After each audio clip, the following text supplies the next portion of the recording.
This week on Plastic Weekly, I sit down with Matt Johnson, Kaleb Thomas, and Malek Taleb to talk about pretty well everything under the sun in Montreal. Stick around.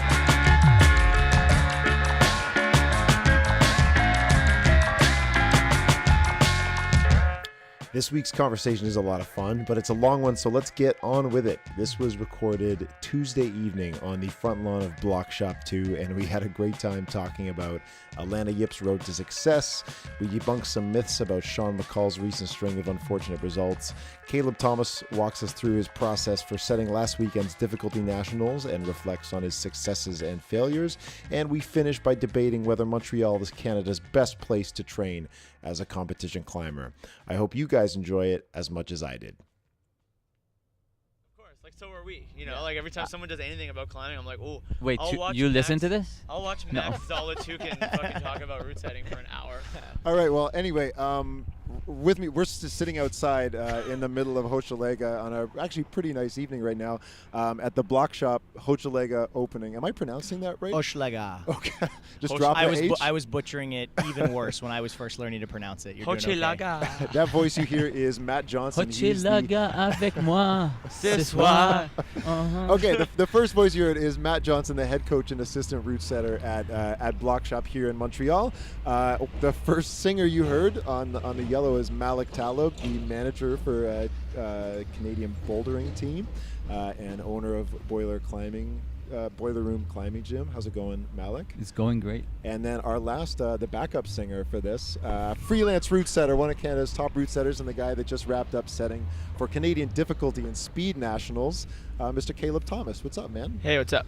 Not too much. Thanks very much for taking some time out of the fun going on inside. I don't know if people will be able to hear the music, but I'm sure they can, actually. There's food and there's beers and there's actually a pretty sick DJ and really fun climbs. Matt, and you guys did boulders. A great job. Yeah. Oh yeah, thanks a lot. 50 good boulders, We're all man. super excited. Yeah, I'm sure people from around the internet have seen pictures of at least the very first Block Shop, and of course with nationals and Tour de Block finals and those sick moves that Josh Larson and Sean McCall pulled a couple years ago that got shared around. I think people are pretty aware of this place.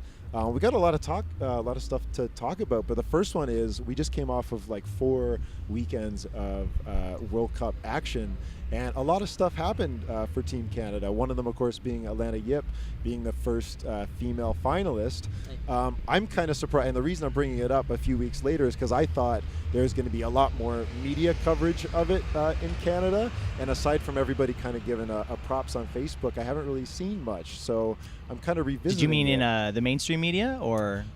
What's the alternative in Well, climbing? I mean, I saw it everywhere on Instagram. Which So in Facebook social and stuff media, like I that. saw Yes. lots of that stuff. Absolutely, but Yeah, I tried to basically part of the job I felt like I needed to do this year is to keep the Canadian climbing community, informed. Yeah. In terms of what's going on with the World Cup. So I felt like me being there is a good way of kind of documenting as much of the climbing as possible and sharing it on the Climb Canada Instagram. That's at Climb Canada? Yep, Yeah. at Climb Canada.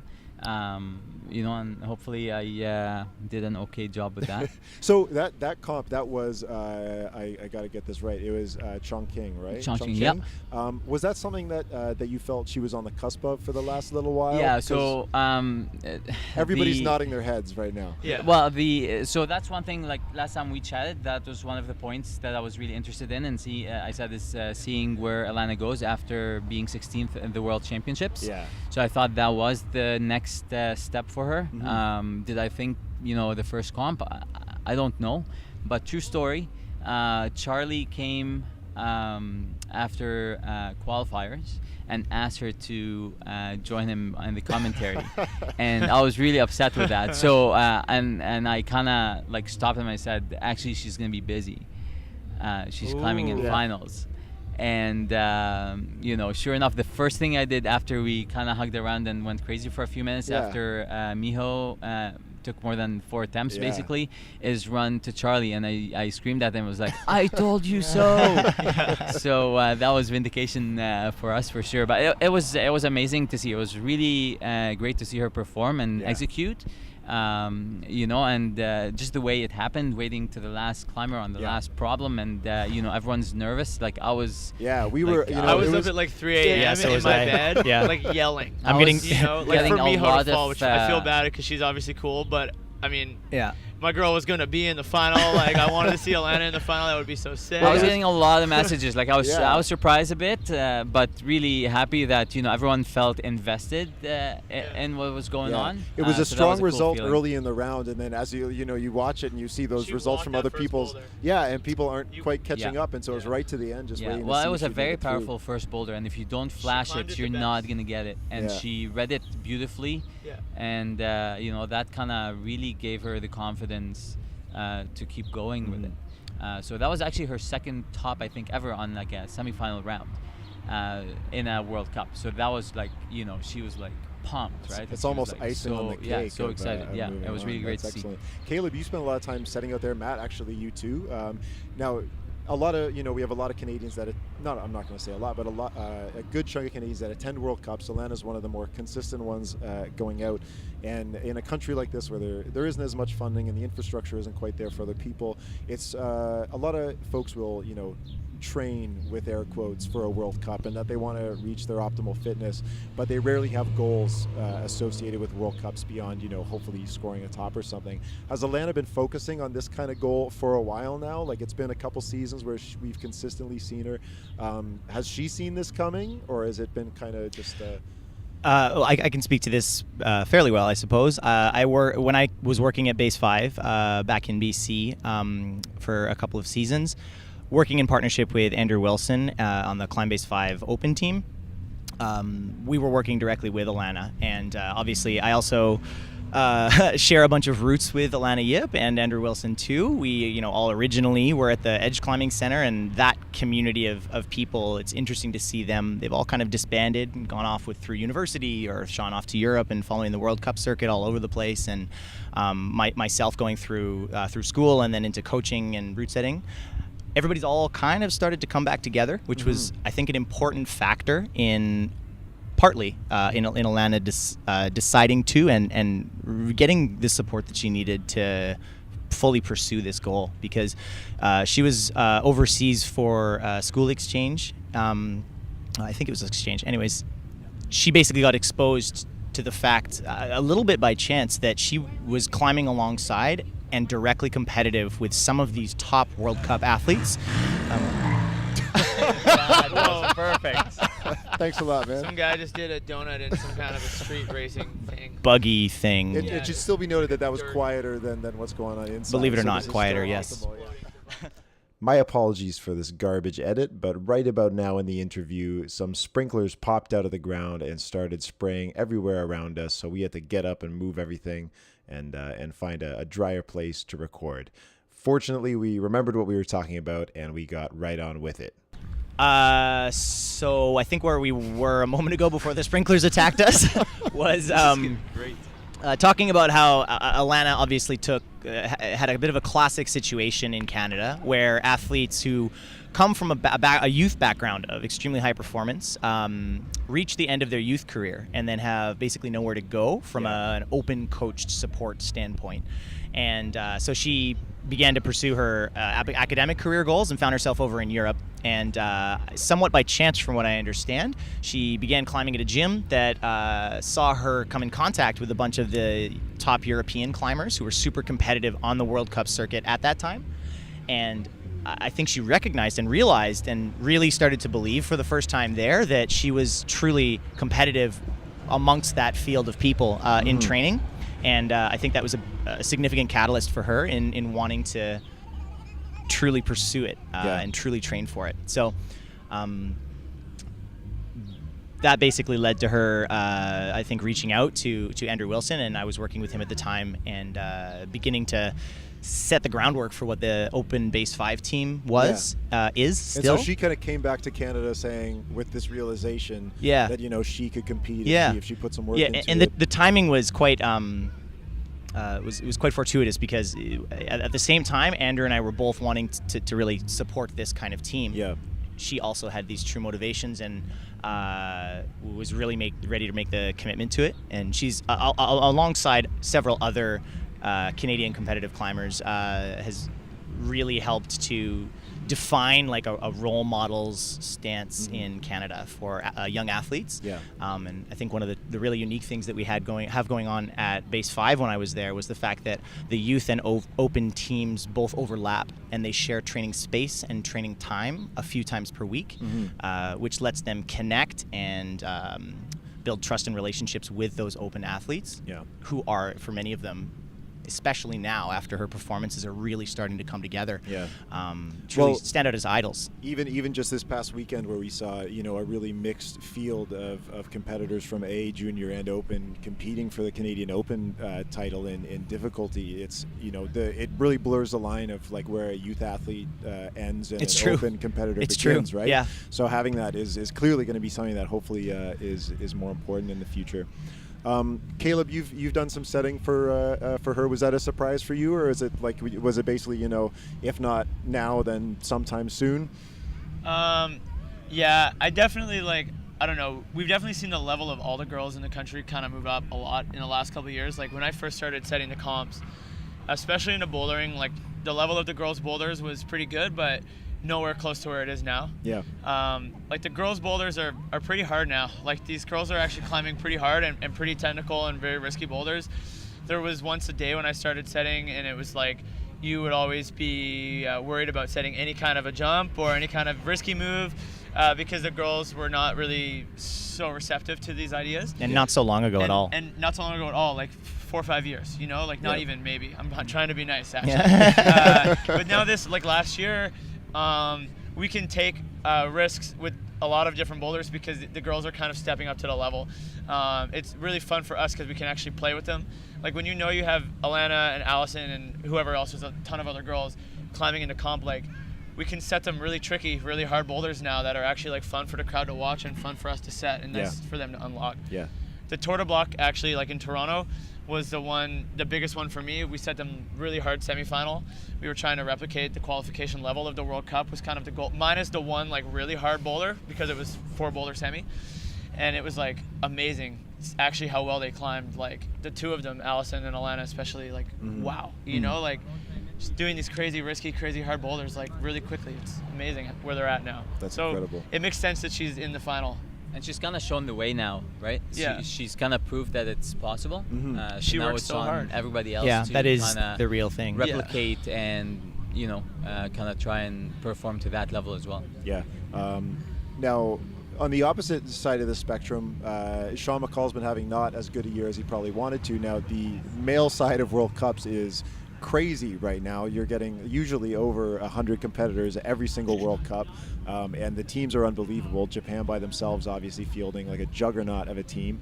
But for all of us who are used to Sean, consistently making semis, usually are mostly making finals. It's a big change for some people, and you guys have all known him in the past, or you know him currently, or you spent some time with him. I'm sure you haven't spoken to him about this stuff directly, but when you see an athlete have this kind of a set of results over a period, what does that make you guys think as coaches or as route setters or managers? Do you read anything into it? Is it a long-term trend, or should we expect to see him get back to his super determined Sean McCall style of climbing and really, because he clearly doesn't enjoy placing below what he would consider his standard. So I would expect he would come back soon, but how do you guys read into some of those results? Who wants to go first? I'll talk. I think, okay, so I've set for Sean a fair bit over the last couple of years, and I've seen him in a couple comps this year, and I think that in my mind, like my analysis of him after even just setting this comp last week, he's just as strong, if not stronger physically than he ever has been. I think, and I would maybe think that he would confirm that. Like, I know he's probably tired in the training cycle right now with lead season still like a month out, but he's very physically strong. I think that the demands of the Boulder World Cup are just, it's set a little bit more in a way that it's very easy for you to have a bad result. Yeah. Like, look at a lot of these guys who have been incredible over the years, Dmitry Sherfutinov and Rustam Galmanov, who are also having a rough year. I think that there's a few boys who are so much stronger than the boys have ever been before, that the pure hard boulders are maybe a little bit harder, it looks like, than before. And I think the technical slippery boulders are just so easy. Like, it's so close that like one fall on an attempt is the difference between 22nd and 43rd sometimes. I think it's really hard, especially for people in Canada that aren't on this circuit, to really judge what's going on from just looking at results. Yeah, that's fair. Right, so to see a result and see, oh yeah, like he's not in top 20 or it's really tough. Two of the comps, he just missed it by like 1 or 2 attempts basically, and we're talking like bonus attempts and 1 top attempt, and you never know what happens after semis. It's not like if you look at Manu, a couple of the comps where he made finals, he barely made it into semis and then made finals. So it's kind of like it doesn't, you come 21st. If you came 20th, you might end up 5th. You never know. That's one thing that I feel, not to defend any like Sean or whatever. I don't think he needs defending, first of all. But No. And it's really hard to kind of speak for him, because like for me as team manager, for example, the mental aspect and performance is way beyond what I do. Sometimes I will chat with climbers, but that's not kind of my job or focus. Yeah. But I don't think he's that far off results-wise.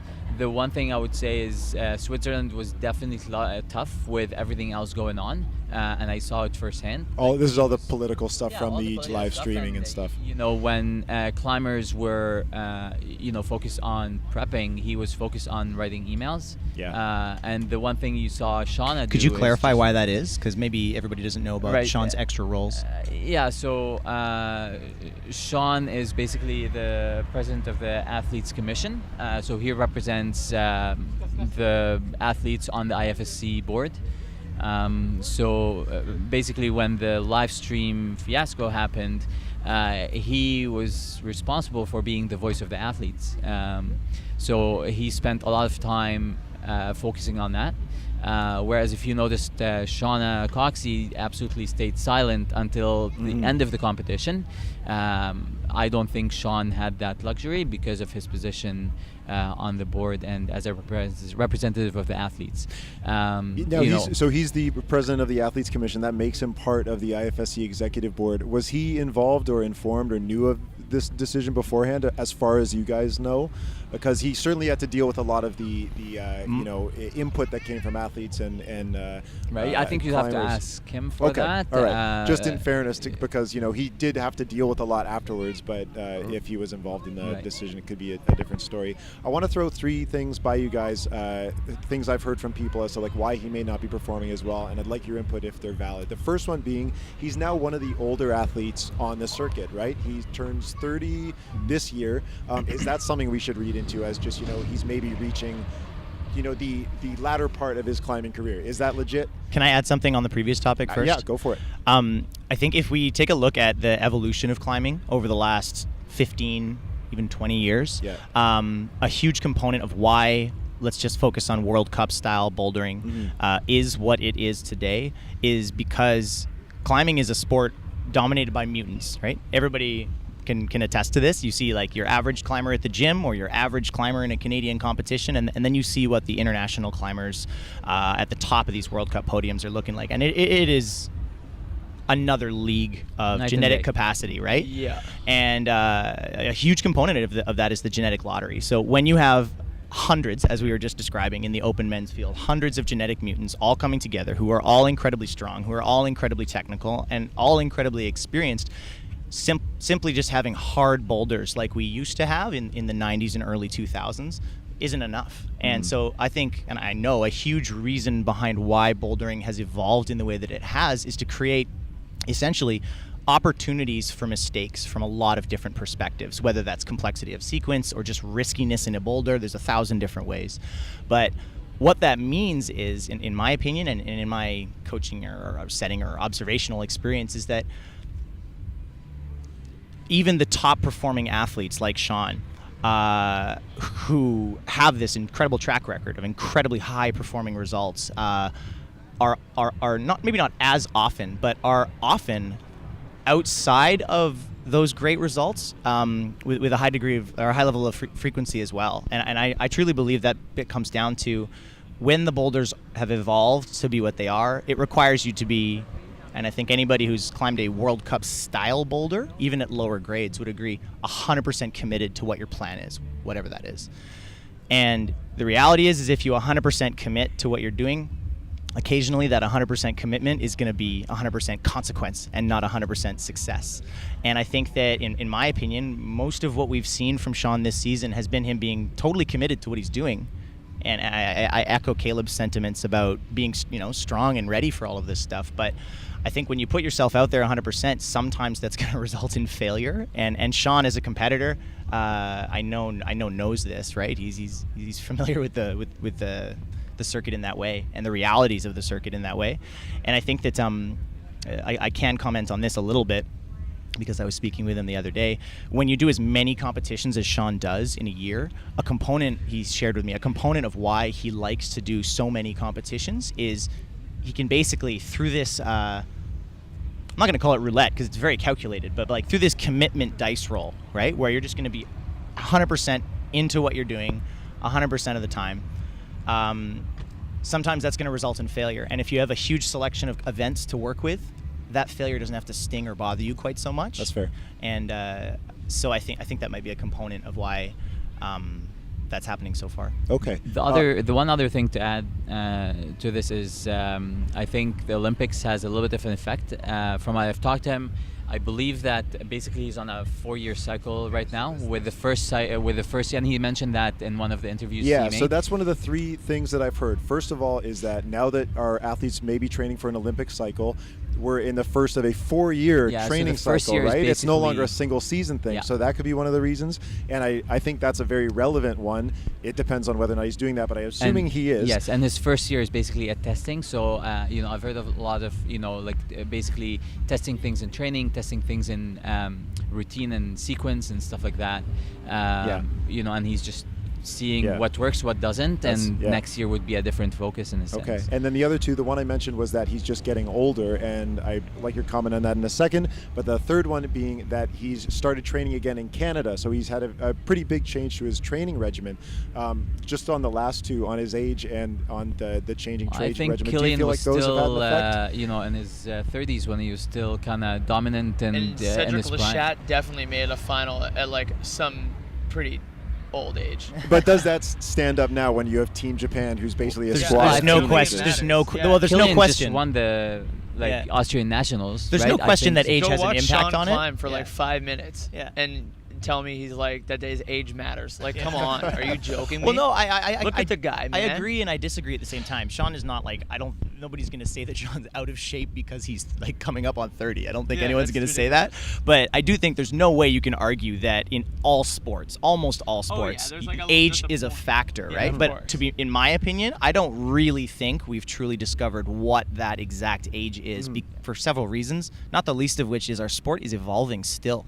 And it's evolving at a really not surprising, but a rapid rate. Sean will be like the Yarmer Yager of rock. The one thing I should also probably not mention, but I'm going to mention anyway, is in Japan, I think during the 3rd boulder, Sean kind of cut his finger on the bonus hold. Okay. And it was like a huge gash. Oh, really? If you watch the live stream, I believe either the last problem, I think he doesn't come out on time because he's still in the back taping his finger.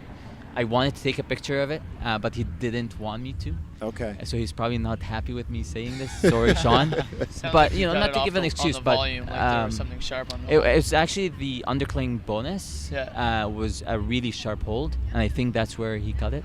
But I don't think it's that he's losing it. You know?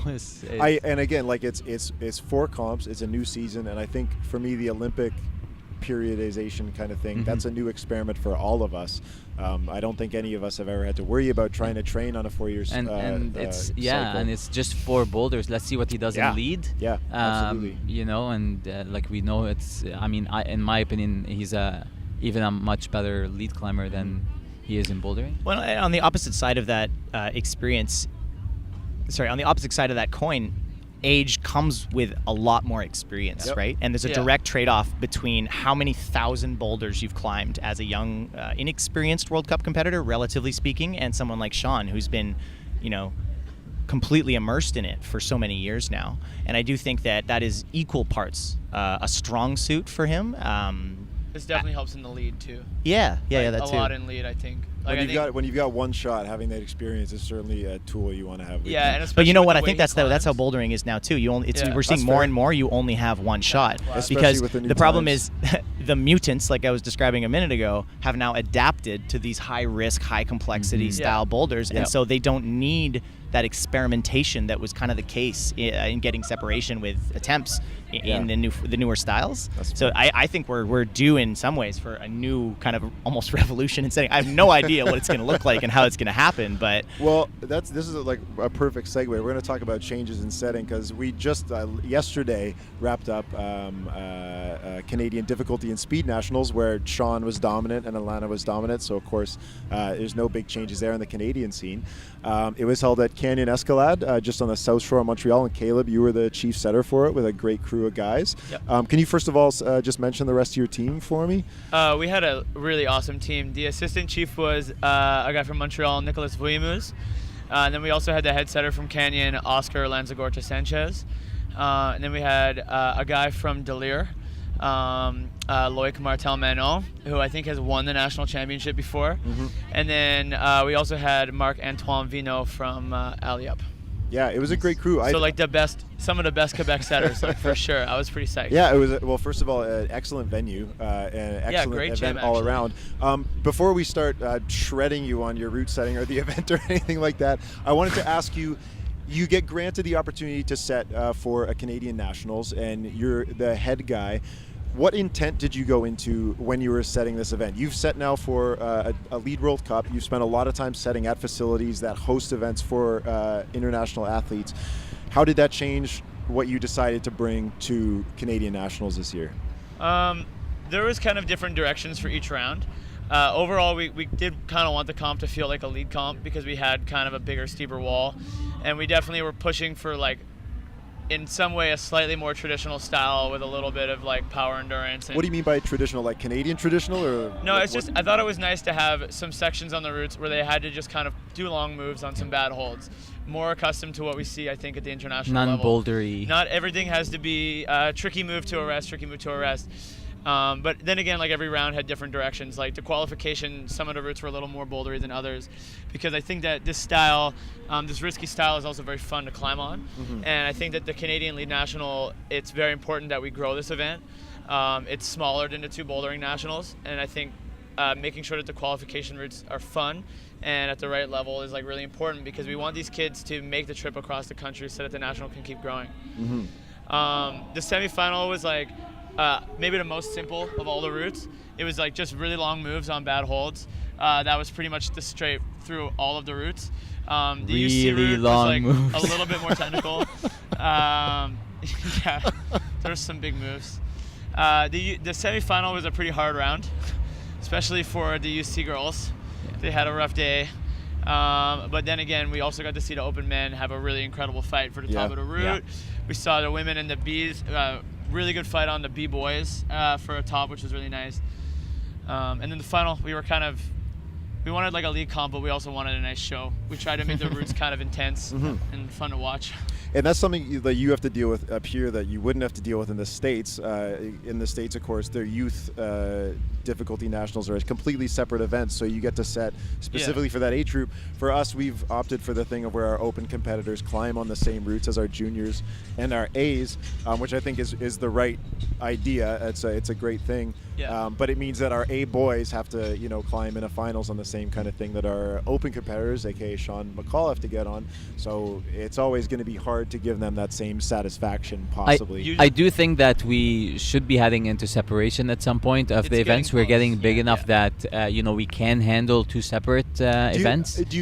Why do you think that the benefit of that would mainly just be to handle the traffic, or do you think there's a benefit for the athletes themselves to having A's and juniors compete on a separate route? Personally, I don't like people, kind of qualifying for an event that they might not have wanted to go to, in a sense, right? So if you look at youth bouldering and open bouldering, if we combine those together, then basically anybody in youth A and junior would have been competing without the mental commitment to say, I do want to go compete for that category.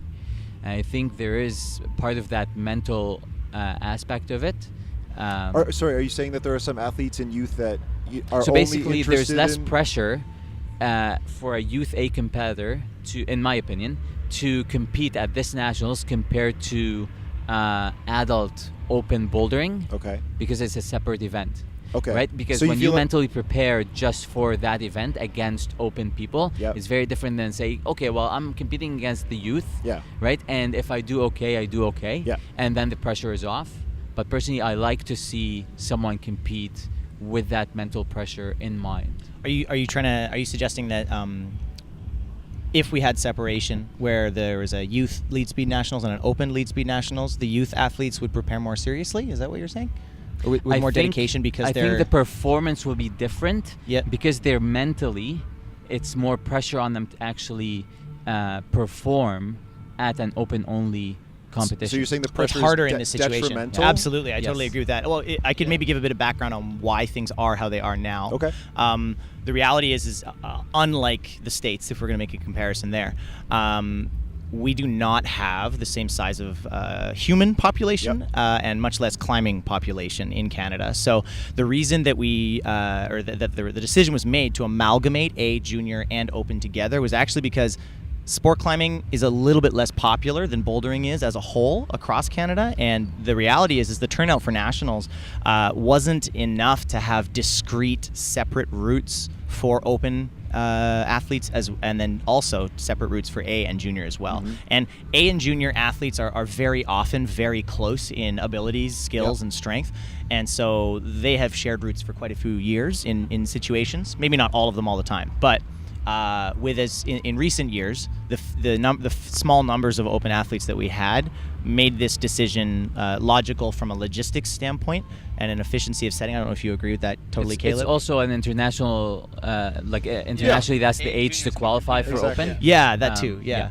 And then further to that sort of that point, experientially, having youth athletes climbing on routes that also were challenging what the current caliber of open athletes required gave those top performing youth athletes an opportunity to taste the level that is closer to what the youth world championship level would actually be. And as an athlete who's been to youth world championships myself, as a coach who's been at them in the support role now many times, one of the most significant challenges for the young athletes who go to these international events is that might be the first 13C that they've ever climbed in their life. And so because they didn't touch that at a local, they didn't touch that at a provincial, and they weren't touching that at a national, so running up against that for the first time ever straight off the deck at an international event was causing the results that we've seen. So that was part of the choice for that, for sure. And then also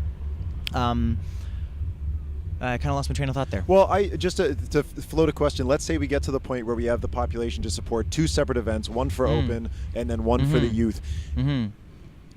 I feel, so I'm just going to give away my bias right away, I feel like that would be detrimental to our top youth athletes to not have the ability to climb the hardest possible routes. I feel especially, I think Canada's done a relatively good job compared to the States in making sure our But locals... they can still compete in open. They can still go and commit mentally and just commit to it. You gotta earn it. You can't just by default be there. And that's what I feel in terms of the open category is that they are by default there. Okay. And still, it's no pressure. The strongest kids will still have the option, of course. Oh, of course. To go Just course. like The in best bouldering. kids are still going to go. Like Alex Fricker or whoever else, or Aiden Doyle are still going to go. Just like in And, bouldering, right? We had a bunch of youth A and youth or junior athletes in open nationals. Well, and this is the reality: is the level of performance in both groups has, as Kaleb said earlier in commenting on the female boulders over the last few years, the same is true of the overall level of our top performing youth and our open athletes too. And I think that that in conjunction with a bit of an increase in the overall population means that we are, I think, quite soon going to be ready for two separate events, but I don't think we're quite there yet. Yeah, I don't think so either. What do you guys especially on like a provincial level? Like I think Absolutely. we had maybe like 6 open What do you athletes. think you would need in terms of registration to run a separate open? You need like 100 opens, and for the youth comp to still be like at 150. I would say Per that's like gender? just like spewing the rough number, but you would need 100 opens for sure. like 100 opens total. You could do 50 men and 50 women. Mm-hmm. And if the registration was high enough and the gym could get good sponsorship and you could work with the gym to try to subsidize it as much as we possibly can, then it would maybe work. But you're still looking for a gym that's going to like make a commitment because they want to like help you take the first step to hosting the Open League National. And finding these facilities is tricky, you know. I got to say, I was bummed out just talking about sponsors. You got a lot of really great holds, and I think a lot of the kids got to climb on stuff that was new to them. And it was really too bad we didn't have a live stream going for it, because I thought the finals routes looked excellent. They were beautiful. The climbing on them was great too. And Way to go, Kaleb. Considering how much support you guys got and the work you put into that, and talking about lead being, or difficulty being, not as popular, or so-called not as popular an event, it was really too bad that we couldn't share more of that, because it was really exciting. Like there was some really great climbing, not just in the A Junior Open, but for B boys. Yeah. Youth B was the best it was division exciting. in this comp, Yeah, it was for sure. Yeah, Youth B was sick. These kids, we gave them. They ended up with really cool routes. I don't know what happened with Youth B. It's like whoever was setting Youth B on this day was like the most inspired guy, because I think that Youth B had like the coolest routes, and they also climbed like incredible. Like I'm in BC, so I see the McNamee twins like all the time. But even like these two kids were so much more than they've ever been like in a comp. Oh, I totally agree. And then even like some of these other kids like Ben Newman and Ethan Hoffman and a few of these other kids just like really like came to the game. It was crazy. I don't know. The level was actually pretty high for Youth B boys. Like, I don't know. The level actually at this comp was pretty high. I've said the Lead National before, and this one was like, UC was kind of as usual, but Youth B felt higher than normal, and Open Men especially was like on a completely other lunatic planet. Well, after the event, the Canadian youth team head coach did comment that he thought it was the best lead national so far, and he felt it was the closest to a youth world championship that he's seen in a long time. That's so nice I think of Chris. in terms of difficulty and style, I think you're absolutely right. And there's lots of stuff we still needed to work on. Like there's issues throughout the comp for sure that like maybe I'm just nitpicking because it's my job to nitpick go to town. about Tell it. us, get specific about it. What as a head route setter, what did you find you weren't super happy about? Well, okay, we had a UC semifinal with a crux move at about move 10. When we forehand this move, there was a left-hand hold that was a pretty bad hold, but you kind of had to commit and hop the heel up, and this was maybe too demanding for the UC. The other issue here is that they had two kind of options, and the problem is like UC, if you give them two options, they'll hang there for 5 minutes and discuss these two options with themselves internally. And unfortunately, this move didn't really work well for us. We also had a draw line that was for one of the lead routes, the B semifinal, and as well as the Open Men's one of their qualifiers. Yep. This draw line, like thankfully nobody was hurt for sure, but there was just one or two too many like kind of close calls on this draw line for my liking. Mm-hmm. Like at the end of the day, it was safe and no one got hurt, but also like it's my job to make sure that we do better every time, and we could have done better on this draw line. Yeah, this margin was a little tight. Did anybody call technicals on a couple of those close calls at all? Did anything come up? No, nothing came up. I don't think. Right. Malek probably tried. I was close. No, I was close to calling on the Blue X. Yeah. The Blue X. I was, like after the first person. Which climb was this on? C? No, it was the Youth B semifinal. Youth B semifinal. Yeah. There was a kind of an interesting Blue X position, kind of with this draw line.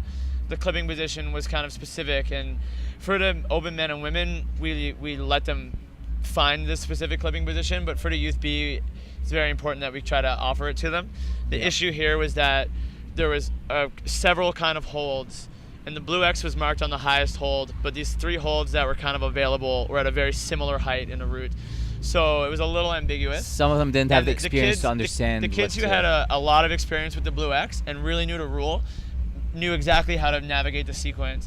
But we, as the setters, need to remember sometimes that if we're willing to make the change for the Blue X because the Bs aren't capable of finding the clipping position, then we should also remember that maybe they're not capable of knowing all the rules as good as the A Junior Open. Yeah, absolutely. And it's like, it's no one's like, we made a mistake. Can you, since we're talking about, can you flesh out the idea behind how a Blue X works and what it's for, just for anybody listening? So basically, the deal with the Blue X is you can't move off the hold with the Blue X. Yeah. It's when you take the hold and move up in the route, and then that hand comes off the blue X is the problem. And to be clear, that means you have to clip before you move. A blue X designates a mandatory clip. Yeah, like you have to clip this draw.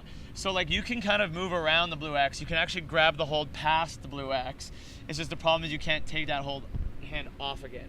So like if you can grab the next hold, sorry, I'm like miming the moves with my hands and it's not good for microphoning. You need to chalk up next. Yeah, chalk up.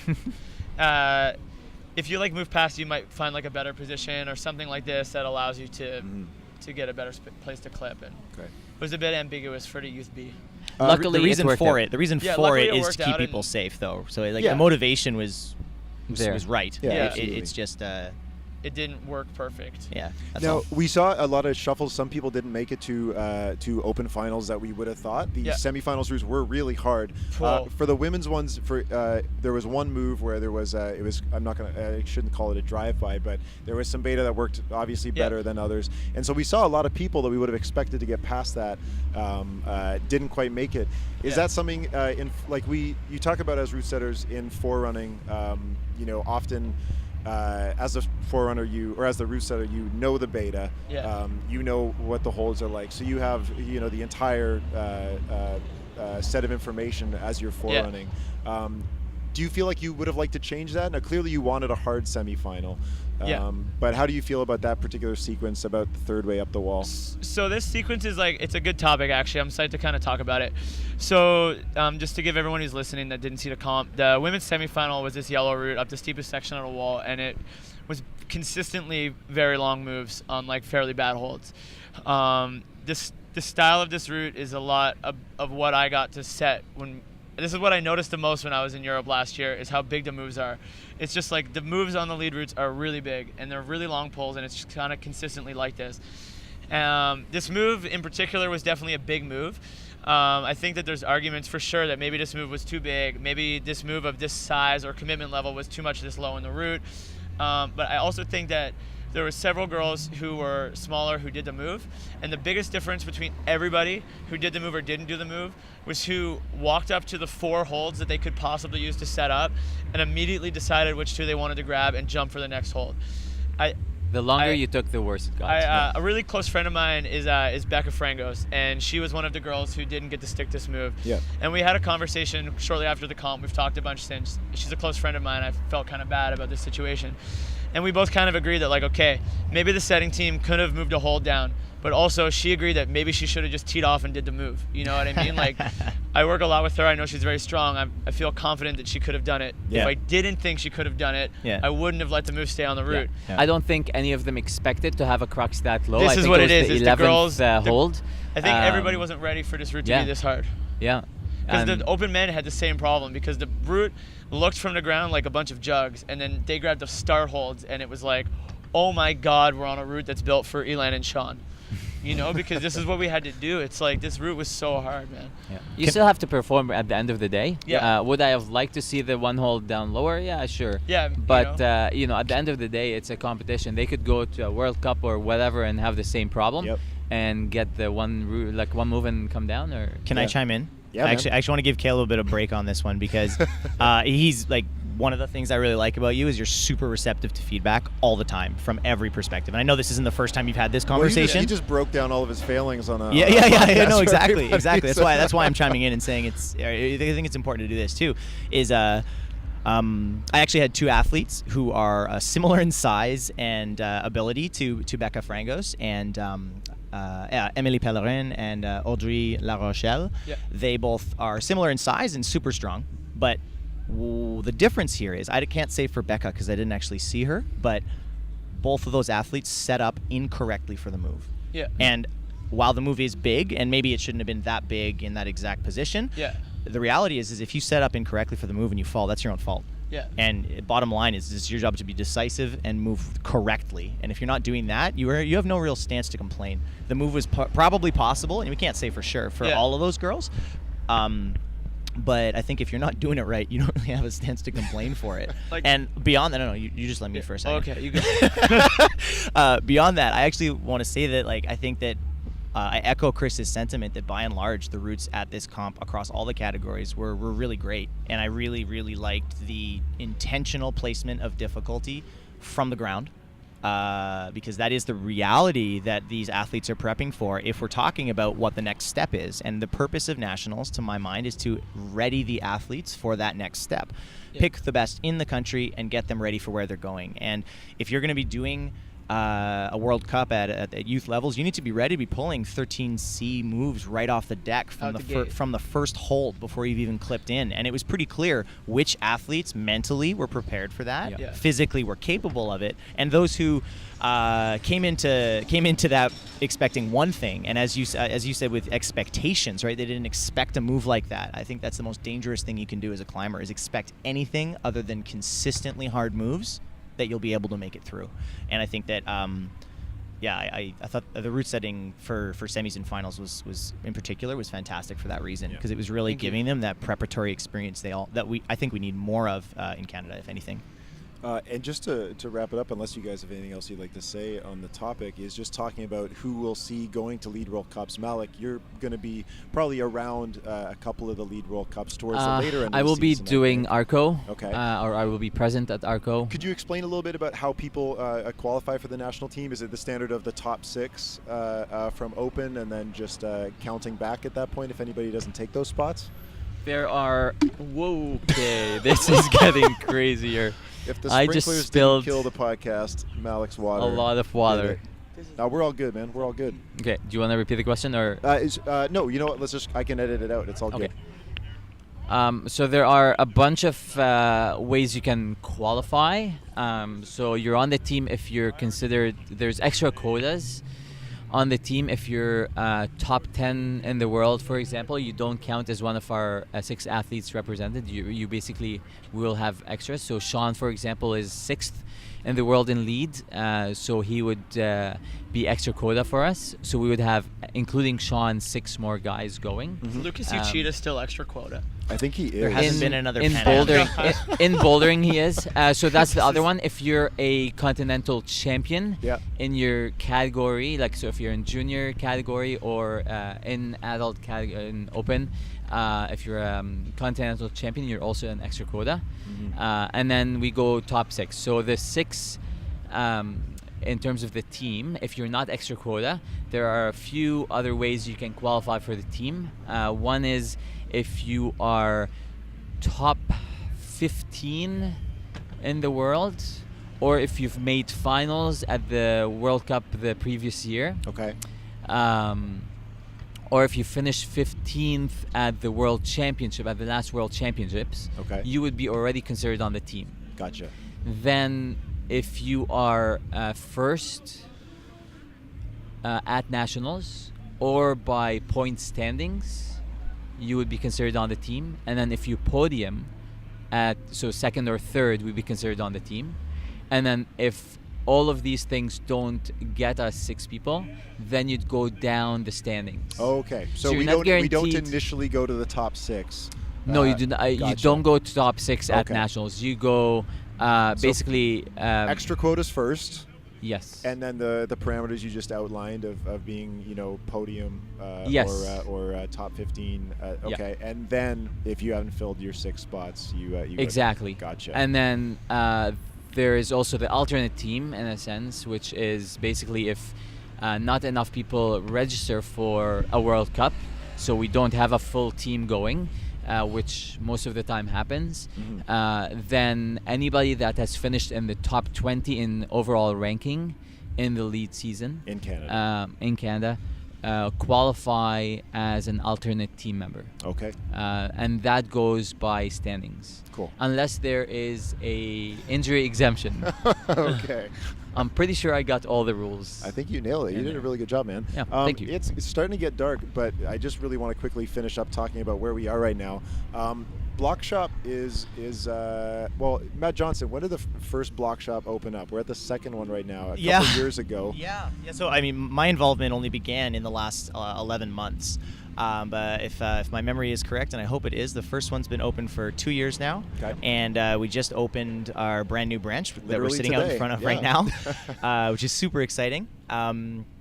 This is the craziest place I've ever seen. That's It's that's so the root setter I- perspective of this place. I knew that this event was real when I noticed there was security everywhere. And I Wow. think this is the first time I've seen a gym opening where there yeah, are this bouncers. is so crazy. It is wild. There's like 500 people or something like jammed into this climbing gym. It's and unbelievable. It's yeah. nuts. Now you were you grew up out west. That's where you started climbing. You That's did a right. ton of coaching there. You developed a huge reputation, and then 11 months ago you decided you wanted to come to Montreal. Why did you make that decision? Well, yeah, it was simultaneously the easiest decision I've ever made and one of the hardest ones I've ever had to kind of let myself make. Yeah. Having a history and a legacy of friends and family and athletes on the West Coast, saying goodbye to that was really challenging, obviously. But what I really saw here with Block Shop and when the owners approached me, Fred, Chloe, Nick, Mitch, was opportunity. And the opportunity I really saw was a super progressive community of people who are at their core really comp focused. And when we think of comp boulders or comp routes, like just that really pristine and unique style of setting where quality is paramount. And I think that's definitely, in my opinion, it's one of the things that defines what Block Shop is. That's a great It's description. High quality from the very beginning right until you leave when you enter the gym all the way in and out. And so the opportunity to come and work in a cutting edge facility like this was really hard for me to say no to. Mm-hmm. And giving some background, I'd actually been to Montreal a handful of times before for work that I've done with the Canadian Youth National Team, and in facilitating training camps that we've done at numerous gyms. Block Shop was always a standout. And I always said to myself, man, if I ever had the opportunity to work in a place like this, I'd be the happiest coach in the universe. And lo and behold, a couple years later, I get a text message from Fred, and it's just like, so, serious question. Would you ever consider moving to Montreal? And I was like, ... serious answer, yes. Boom. That's it. And honestly, my heart pretty much made the choice right then and there. But what they were proposing was I come out here specifically to be head coach of their open performance team, and it's Team Block Shop has been a thing for almost one complete year now. And I moved out here to work with the most motivated, most passionate, and committed competition-focused climbers that Montreal has to offer here, who are of open age. Mm-hmm. As things currently stand, we don't do anything with youth. I'm hoping there'll be something changing in the future, but there's nothing to announce right now. But we had a fantastic first season, and I'm so psyched for what we're going to be doing going forward. We're having our first team tryouts this coming August, so the 12th and 13th. We're going to have some technical details and stuff announced really soon, but so anybody who's interested in trying out for that team and wants year-round coached support for their competition goals, there are other great programs throughout the country, but man, I'm so excited about what we offer here, and I think it's pretty unique within Canada right now. Well, it's Montreal. It just happens to have. It's not luck, but Montreal is certainly the hot spot for modern gyms that commit 100% to what they try to do in terms of bouldering. Of course, Block Shop, new facilities. They focus on excellent holds and excellent route setting, and now excellent training. LA Up a couple of years ago, modernizing their facility, and now Canyon, relatively close by. That's two world-class lead gyms. And there's more bouldering gyms opening up nearby soon. Yeah, too. this is a crazy city. Well, actually, so that's the thing: for the gyms. is this the best place to be a competitive? Now, so this is the thing, and we got Kaleb Thomas right over here at Canada's only almost World Cup hosting facility out in Victoria. That's true. Is this kind of the new hot spot for competition? Well, it's I don't know. It's a complicated question. I think this is where people are going to want to move. Like, I'm sorry. Okay, so Victoria is cool really in cool, Montreal. and I love it there. And I think we have a lot of great facilities in Victoria. So I think that like we have the good lead wall and the speed wall and stuff. But I think Montreal is going to very quickly have the tools that it needs to make it the best place for people to be living. I have lost about 4 or 5 potential people that were moving to my city. After they came and visited. I'm just gonna say, and I think a lot of people understand and know the level of support that I give to our athletes. And one thing, by the way, when Fred, before contacting Matt, when they were starting to develop the program, him and I had like an hour-long conversation over the phone about philosophies of training and team support and all these things. So it was really cool for them to reach out and kind of try and understand what we try to do, and for them to take it 15 steps ahead and really fully commit to their athletes. And it was really inspiring to kind of see the progress. But to that, like I've had a few people come to tour Queens and check out my gym, and they're like, okay, well, this is halfway, we're going to Montreal to check it out, and they never came back. And I understand why. But I mean, do people want to be here? Yeah, absolutely. Why wouldn't you? Does Montreal have some inherent advantage that makes it easier to open a dope gym? The cost of property. living is way lower here. I mean, Property I and can living? Property, dude. Like, there's a ton of motivated people in Vancouver and Victoria who want to open dope gyms. motivated There's a ton and of, like, talented. There's and Toronto great as well, talent. And of these course. people like have the money and they can do whatever they want to do, but the problem is, like, if you're gonna try to find like a 5,000 square foot building in Vancouver, A, you can't find it, and B, it's like $30 a square foot or $25 a square foot.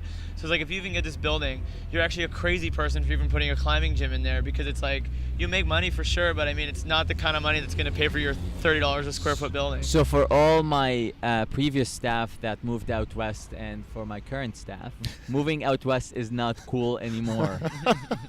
And that's East. that's No, Malik's it's still employee cool out there. retention strategy. Like, it's still cool out there, but man, I don't know. Montreal is pretty cool too. You know what I mean? It's like, I think that if the new Calgary gym is as expected, and if Victoria can do a couple things, and then maybe we have a couple of competitive cities for where people are going to want to live. But like right now, if I was training for the World Cup, it would probably be Montreal. You know what I mean? Especially if that 15-meter speed wall comes in. Because this is the only thing that the city is kind of lacking right now with regards to being like a high level, like Olympic-focused, For sure. competitive athlete. Yeah. Well, I don't usually like doing promotions on this show, but it sounds like we just ran a pretty good PSA for Montreal. Dude, it's sick climbing. here. So I haven't been here in a long time, yeah, but like no. I tried to check out a bunch of gyms, and I met a bunch of the people, and it's like, the scene here is really cool, man. It's very cool. I want to let you guys get back to the party. It's a lot of fun in there, so let's shut this thing down. Thank you so much for talking to me, guys. And nothing exploded. No, yeah, considering we had Things almost sprinklers sunk. go off and Malek spilling water all over everything, it looks like we're still recording. Matt Johnson, That thank was you so not much water. for Thanks taking, for taking some the time to- Appreciate it. to chat. Wasted all your Malek time. Taleb, thanks a million, thank you. bud.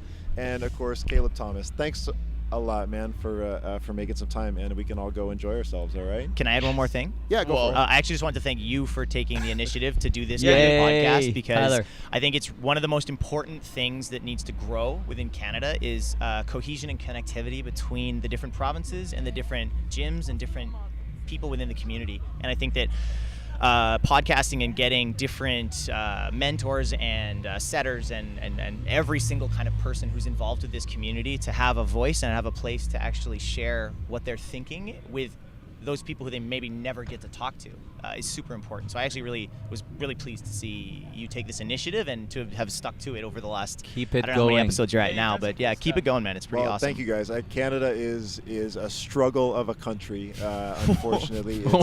It's well, okay. You know what I'm saying. It's Oh, we're From the You know what you're perspective of saying. meeting people and getting close together, We're, yes. yeah, and unfortunately, because it is such a big country, often I can only talk to one person at a time. But it's these interviews here where we can all talk and we can all get in each other's faces and argue about stuff and have some good conversations. I really hope I can do more of that. Fortunately, events like Nationals and an opening like this bring us together. It's always going to be hard, but hopefully I can have more conversations in the future, because I love doing it. It makes me way smarter. Hopefully everybody listening gets something out of it too. So thanks for the compliment, but thank you for taking the time to talk, and let's go climb some dope boulders, okay? Sounds good.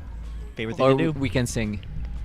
Malek's I'm gonna tapping sing out. us All right, guys. Thanks very much. Perfect. Thanks. Cool. Thank you a lot, guys.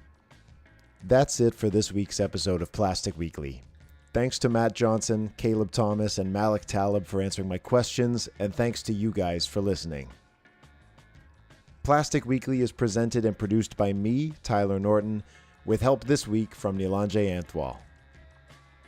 Make sure you visit plasticweekly.com to find footnotes, references, and other bonus content related to this episode, including pictures of finals from Canadian Difficulty Nationals this past weekend. Our theme music is by Javelin. Plastic Weekly is currently self-funded, and I'm not airing ads just yet, so please support it by subscribing on iTunes or Google Play, leave it a good review, and share it with your friends. You have no idea how much it helps the podcast. And I could never make Plastic Weekly without the support of Climbers Rock in Burlington, Ontario. If you want to get in touch with me, you can leave a comment at plasticweekly.com, and you can follow us on Instagram, Twitter, Facebook. You can send me an email to tyler@plasticweekly.com with your comments, concerns, questions, compliments.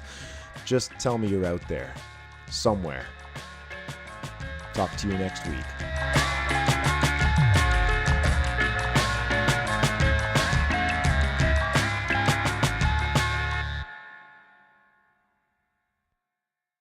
Anyways, what I was trying to say was a bit of a chance encounter from what I remember her saying to me that she. Thank you.